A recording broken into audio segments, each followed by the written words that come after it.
प्रिय विद्यार्थियों, प्रकाश विद्युत प्रभाव की श्रृंखला में अभी तक हमने प्रकाश विद्युत प्रभाव क्या होता है, उसकी परिभाषा, उसके नियम, कार्यफलन, दैलीय आवर्ती, निरोधी विभव, संतृप्त धारा, हमने बहुत सारा इनके बारे में बेसिक कॉन्सेप्ट क्लियर किए। आप लोगों को मैंने पहले भी बता रखा है इतिहास में कि प्रकाश विद्युत प्रभाव की गणितीय व्याख्या आइंस्टीन ने की है। तो प्यारे बच्चों, इस एपिसोड में हम कुछ न्यूमेरिकल क्वेश्चन और उसके साथ साथ आइंस्टीन द्वारा प्रकाश विद्युत प्रभाव के बारे में क्या उदाहरणा दी और उसकी क्या गणितीय विवेचना की। तो प्रारंभ करते हैं आज की क्लास।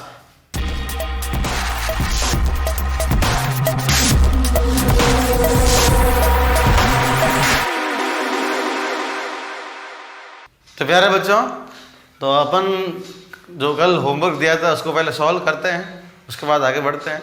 तो पहला सवाल था हमारा कि अनिश्चितता के सिद्धांत के अनुसार यदि किसी कण की स्थिति का 100% शुद्धता से मापन कर लिया जाए तो संवेग में अनिश्चितता क्या होगी। प्यारे बच्चों, इसमें दो ही चीज़ें हैं, एक तो स्थिति में परिवर्तन और एक संवेग में परिवर्तन। अब आप कह रहे हो कि जब कण की जो स्थिति का मापन आपने किया वो शुद्धता से मापन कर दिया, तो जब आप शुद्धता से मापन कर लोगे तो उसमें जो स्थिति में परिवर्तन होगा वो क्या हो जाएगा, शून्य। मतलब आप लोगों ने इसमें जो स्थिति में परिवर्तन है वो क्या हो जाएगा, जीरो। ठीक है, मतलब किसी कण की स्थिति का 100% शुद्धता से मापन किया, तो जब शुद्धता से मापन हो जाएगा तो किसी प्रकार की उसमें परिवर्तन नहीं होगा, अर्थात डेल्टा एक्स क्या हो जाएगा, जीरो। तो संवेग में परिवर्तन ज्ञात करें तो डेल्टा पी ज्ञात करनी है। तो प्यारे बच्चों, आप लोगों के पास फॉर्मूला है, आप सभी जानते हैं। फॉर्मूला होता है delta P into delta x, अपने इक्वल्स टू लेंगे एच कट बाई 2। तो डेल्टा पी ज्ञात करना है बराबर H cut by 2 delta x. तो डेल्टा पी बराबर H cut upon delta x के जगह क्या लिख देंगे, जीरो। तो ये हो जाएगा एच कट अपॉन जीरो, किसी संख्या में जीरो का भाग दोगे तो क्या आएगा, अनंत। तो ये हमारा आंसर है। तो इसका ब विकल्प बिल्कुल सही है। क्वेश्चन नंबर 2 देखते हैं प्यारे बच्चों। क्वेश्चन नंबर 2 क्या है, तो उसको हम इस प्रकार लिखते हैं कि एक इलेक्ट्रॉन तथा एक प्रोटॉन 10 एंगस्ट्रॉन विमा के एक रेखीय बॉक्स में रहने हेतु बाध्य है। रेखीय बॉक्स मतलब 1D, ठीक है। और 10 एंगस्ट्रॉम क्या हो जाएगी, उसकी स्थिति में परिवर्तन कितना हो सकता है, 10 एंगस्ट्रॉम के बीच में। तो हम सीधा सीधा बोल सकते हैं कि यहाँ पर जो डेल्टा एक्स दिया हुआ है वो कितना दिया हुआ है, 10 एंगस्ट्रॉम। लेकिन कण दो है, एक तो इलेक्ट्रॉन है और एक है प्रोटॉन। तो इलेक्ट्रॉन और प्रोटॉन की दोनों का डेल्टा एक्स सेम है। डेल्टा एक्स इसका भी 10 एंगस्ट्रॉम है और डेल्टा एक्स इसका भी 10 एंगस्ट्रॉम है। प्यारे बच्चों, हम कह सकते हैं डेल्टा एक्स नियत है। तो इनके संवेगों की अनिश्चितता का अनुपात बताइए। तो संवेग हमको इलेक्ट्रॉन का संवेग में स्थिति में परिवर्तन और प्रोटॉन के संवेग में परिवर्तन आपको अनुपात में पूछा है। तो प्यारे बच्चों, फॉर्मूला आप सबको पता है कि delta P into delta x बराबर एच कट अपॉन 2। तो प्यारे बच्चों, यहाँ पर हम ये भी लिख सकते हैं, इसको उधर भेज देते हैं, delta P is equals to H cut upon 2 delta X. अब प्यारे बच्चों, चूंकि अपन यहाँ इसका रेशियो निकाल सकते हैं, रेशियो क्या हो सकता है, ये कांस्टेंट है, ये भी कांस्टेंट है। तो डेल्टा पी व्युत्क्रमानुपाती डेल्टा एक्स, ठीक है। तो हम delta P electron upon delta P proton बराबर, इसका रिवर्स संबंध होगा, delta x of proton delta x of electron. चूंकि दोनों का, जैसे इसका हम कह देते हैं डेल्टा एक्स इलेक्ट्रॉन और ये डेल्टा एक्स प्रोटॉन, दोनों इक्वल है। तो यहाँ इक्वल क्या आएगा, delta x upon delta x. तो हम कहेंगे delta P E upon delta P P बराबर 10 एंगस्ट्रॉन अपॉन 10 एंगस्ट्रॉन। तो रेशियो जो आएगा वो हो जाएगा 1:1। तो ये हमारा जो ऑप्शन होगा वो ऑप्शन अ बिल्कुल सही है।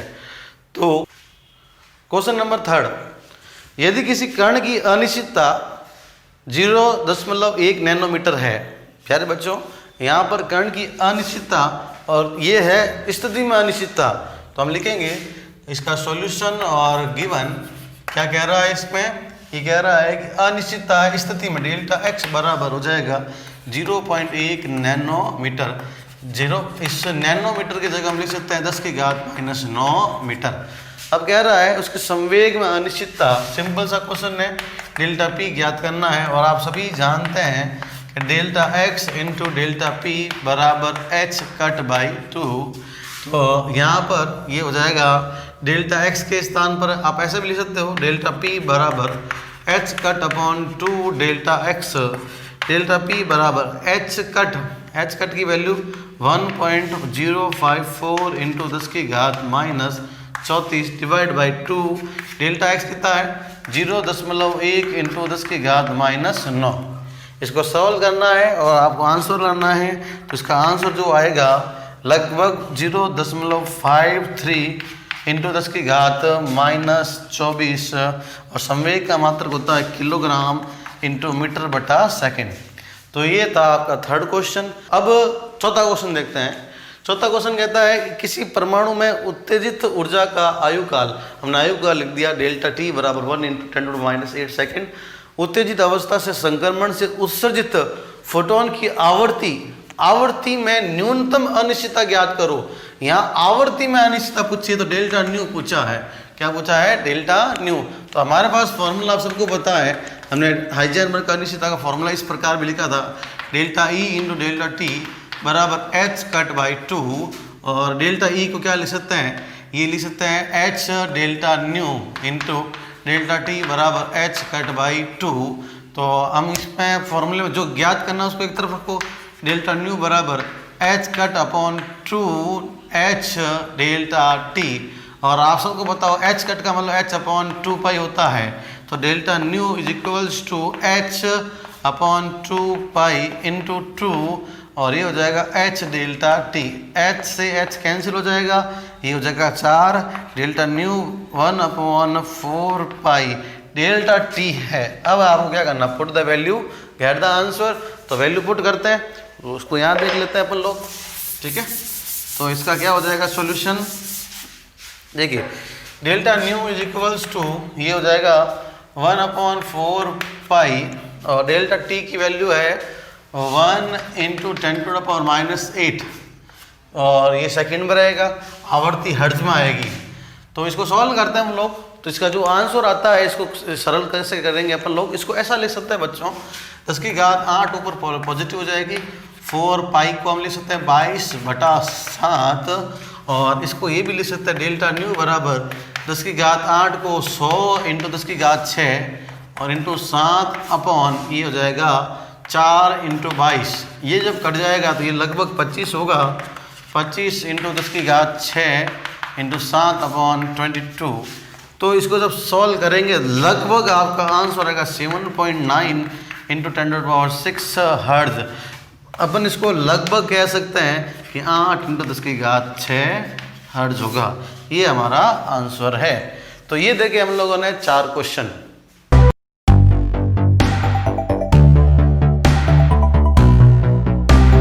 तो प्रारंभ करते हैं आइंस्टीन की प्रकाश विद्युत प्रभाव की अवधारणा। इसने क्या प्रकाश विद्युत प्रभाव के बारे में बताया।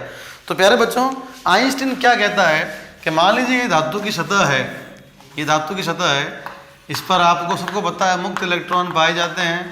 इस धातु की सतह पर जब प्रकाश आपतित होगा, और सबसे बड़ी बात यह ध्यान रखना बच्चों कि प्रकाश की जो ये अवधारणा जो आइंस्टीन प्रस्तुत कर रहा है, यह प्लांक के क्वांटम सिद्धांत पर आधारित है। और प्लांक का क्वांटम सिद्धांत क्या होता है उसकी भी हम पहले से सेपरेट वीडियो बना चुके हैं, तो जो आई बटन पर आपको शो कर रहा है तो ज़रूर उसको देखें, उसके बाद इसको पढ़ें।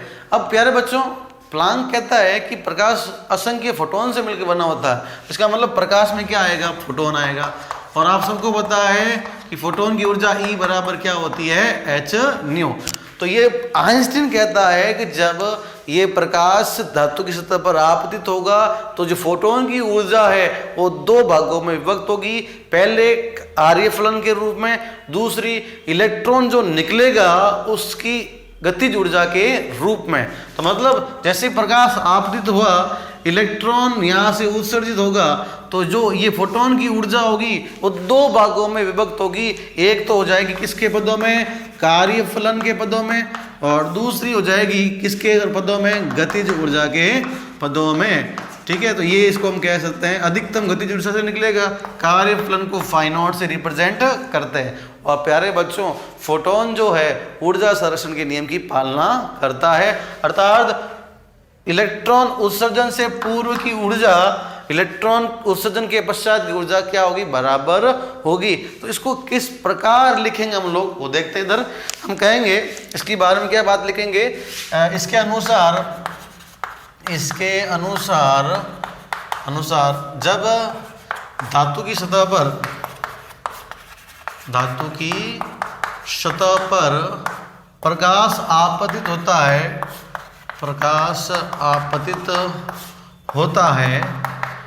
है तो उसकी ऊर्जा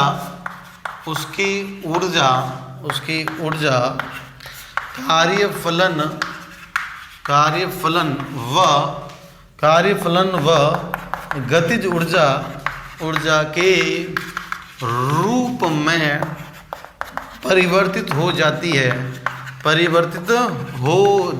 है। ऊर्जा एक रूप से दूसरे रूप में बदलती है, इसी को हम ऊर्जा संरक्षण का नियम कहते हैं। तो फोटोन की ऊर्जा पहले सिंपल h न्यू में थी, फिर फाई नॉट और k मैक्सिमम में कन्वर्ट हो जाएगी। तो इसकी इक्वेशन क्या होगी, इसकी इक्वेशन इस प्रकार है, हम इसको ऐसा लिख सकते हैं प्यारे बच्चों के, तो इलेक्ट्रॉन उत्सर्जन से पूर्व की ऊर्जा बराबर होगी इलेक्ट्रॉन उत्सर्जन के पश्चात। तो प्यारे बच्चों, इलेक्ट्रॉन उत्सर्जन से पहले किसकी ऊर्जा होगी, आपतित फोटोन की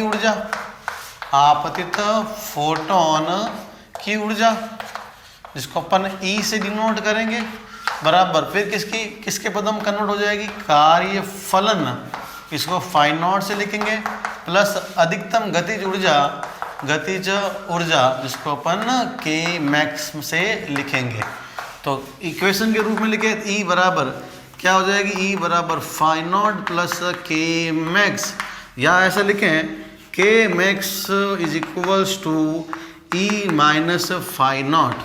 तो ये आइंस्टीन की प्रकाश विद्युत प्रभाव समीकरण है ऊर्जा के पदों में। किसके पदों में, ऊर्जा के पदों में। प्यारे बच्चों, k मैक्स इलेक्ट्रॉन की अधिकतम गतिज ऊर्जा, E फोटोन ऊर्जा, E कार्यफलन। अब आप सबको पता है कि E का फॉर्मूला होता है h न्यू और फाई नॉट का फॉर्मूला होता है h न्यू नॉट। तो यहाँ लिखते हैं इसकी वैल्यू क्या हो जाएगी, E यहाँ हो जाएगा k मैक्स बराबर ये हो जाएगा h new minus h new not. तो प्यारे बच्चों, k मैक्स बराबर h कॉमन आ जाएगा, न्यू माइनस न्यू नॉट, और इलेक्ट्रॉन की अधिकतम गतिज ऊर्जा का फॉर्मूला 1/2 mv² होता है, तो v की जगह मैक्सिमम आ जाएगा, v मैक्सिमम स्क्वायर। तो ये फॉर्मूला होगा k मैक्स बराबर 1/2 mv मैक्सिमम स्क्वायर बराबर h new minus nu not. ये हो गई पर आइंस्टीन की प्रकाश विद्युत प्रभाव समीकरण, ये आवर्ती के रूप में, किसके रूप में, आवर्ती के रूप में। तो ये दो इक्वेशन देखी। अब आपको पता है बच्चों, जहाँ न्यू आ सकता है वहाँ c/λ आ जाएगा, तो न्यू नॉट आएगा वहाँ c/λ नॉट। तो इसको चेंज करते हैं बच्चों, तो k मैक्स बराबर क्या लिखेंगे, 1/2 mv मैक्सिमम स्क्वायर बराबर h न्यू की जगह c/λ माइनस c/λ नॉट। तो इसको आगे बढ़ाते हैं अपन लोग। तो इसको अपन ऐसा लिख सकते हैं बच्चों, k मैक्स बराबर h c/λ minus c/λ not. तो k मैक्स बराबर, अब इसमें c कॉमन ले लेते हैं, तो ये 1/λ माइनस 1/λ नॉट हो जाएगा। के मैक्स बराबर एच सी, इसका एलसीएम लेंगे तो लैम्डा लैम्डा नॉट, तो आएगा लैम्डा नॉट माइनस लैम्डा। तो ये इक्वेशन आई आइंस्टीन की प्रकाश विद्युत प्रभाव समीकरण, आइंस्टीन की प्रकाश विद्युत प्रभाव समीकरण किसके पदों में? तरंग दैर्ध्य के पदों में। तो प्यारे बच्चों, तो अभी तक हमने देखा कि आइंस्टीन ने प्रकाश विद्युत प्रभाव समीकरण क्या प्रस्तुत की, कैसे आई, उसको हमने देखा। इस सभी इक्वेशन को एक साथ लिख सकते हैं बच्चों। तो के मैक्स बराबर 1/2 mv मैक्सिमम स्क्वायर बराबर ई माइनस फाई नॉट बराबर h nu minus nu naught बराबर h c lambda naught minus lambda upon lambda lambda naught बराबर ई वी नॉट। तो ये देखिए आप लोगों ने आइंस्टीन की जिंदगी की रेलगाड़ी, तो इसको हम बोलेंगे आइंस्टीन की रेलगाड़ी। रेलगाड़ी बोलती है छुक छुक छुक छुक, है क्या पुत्र सूत्र। तो ये देखा आपने आइंस्टीन की रेलगाड़ी सूत्र, मतलब आइंस्टीन का जो भी हमने सॉल्यूशन किया वो एक ही पदों में एक ही लाइन में लिखा हम लोगों ने। तो ये था आइंस्टीन की प्रकाश विद्युत प्रभाव की गणितीय व्याख्या, अर्थात हमने समीकरण कैसे प्रस्तुत की। प्यारे बच्चों, आज के प्रश्न, पहला सवाल, एक धातु के लिए कार्यफलन 2.2 इलेक्ट्रॉन वोल्ट है। इस पर 5000 एंगस्ट्रॉम तरंगदैर्घ्य का फोटोन आपतित है। उत्सर्जित फोटोन की गतिज ऊर्जा ज्ञात कर कीजिए। क्वेश्चन नंबर 2 इस प्रकार है कि एक धातु के पृष्ठ में से 3000 एंगस्ट्रॉम से 6000 एंगस्ट्रॉम तरंगदैर्घ्य के विकिरणों से उत्सर्जित फोटोन के इलेक्ट्रॉन की गतिज ऊर्जा का अंतर ज्ञात कीजिए। अगला क्वेश्चन कुछ इस प्रकार है, किसी धात्विक सतह की दहली तरंगदैर्घ्य 4000 नैनोमीटर है। इससे उत्सर्जित फोटो इलेक्ट्रॉन की अधिकतम गतिज ऊर्जा 1.5 इलेक्ट्रॉन वोल्ट है। सतह पर आपतित फोटोन का तरंगदैर्घ्य की गणना कीजिए। तो प्यारे बच्चों, आज हम लोगों ने देखा आइंस्टीन प्रकाश विद्युत प्रभाव समीकरण किस प्रकार ज्ञात होती है, किस सिद्धांत पर यह आधारित है, और जाना आप लोगों ने कि आइंस्टीन ने एक रेलगाड़ी प्रस्तुत की जो हमने देखी आपने, वो जो अपने अभी स्क्रीन पर भी आ रही है। तो आप लोगों को करना क्या है? आप लोगों को एक ही काम करना है कि सब्सक्राइब, लाइक और शेयर। तो आज का एपिसोड यही समाप्त होता है। थैंक यू, धन्यवाद।